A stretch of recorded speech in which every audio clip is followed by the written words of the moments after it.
Today I'm going to make a coconut tart. So our first step is a pastry.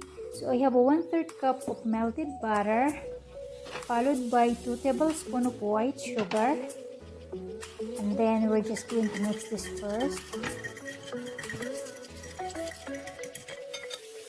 And then we're going to add 1 room temperature egg, medium size egg.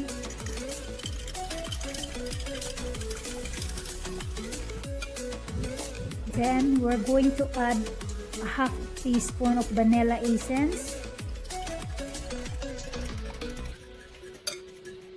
followed by 1 cup of all-purpose flour,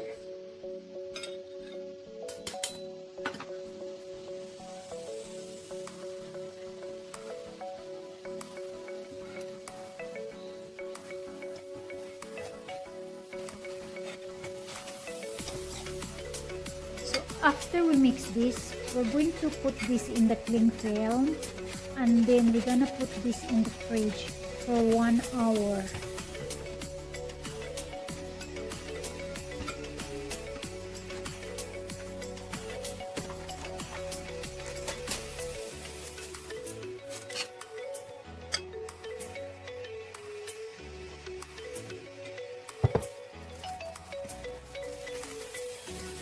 So we keep this in the fridge for 1 hour first, and then I'm going to prepare the next step now.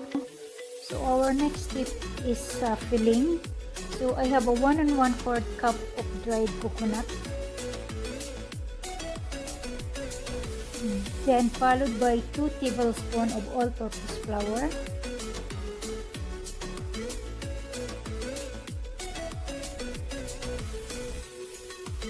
then 1/2 teaspoon of baking powder,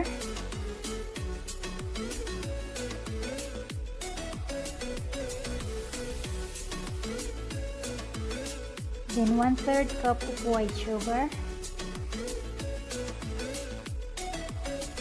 then followed by 1/4 cup of fresh milk,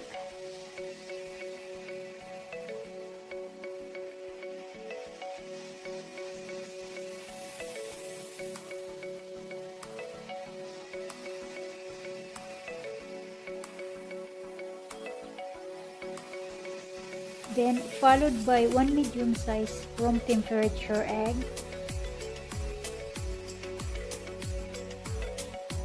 So we try to mix this first.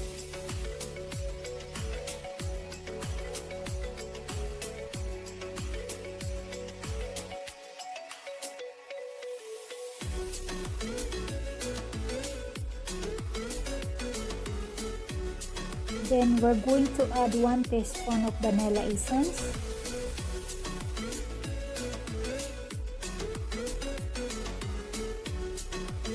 pinch of salt,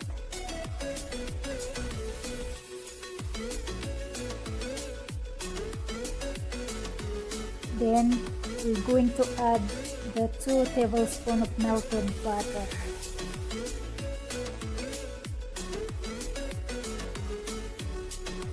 I have the tray ready here, so I'm gonna put some oil into it all over.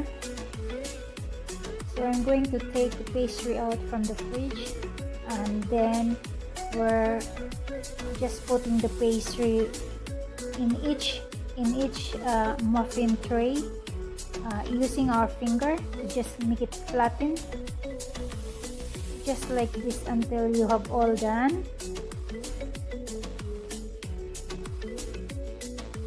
So after this all done, we're going to add the filling into it. So this is our filling that we're going to put in the pastry. We just fill it in, all of those, until it's done.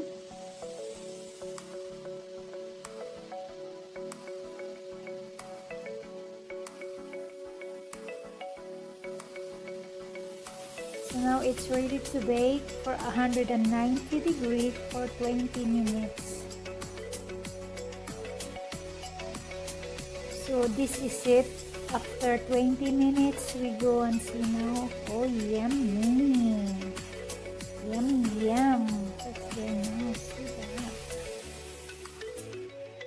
super yummy. You can smell the nice smell. You just remove like this to let it cool down fully.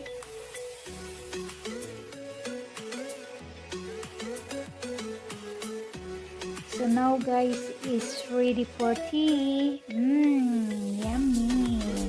Thanks for watching and see you again. Bye.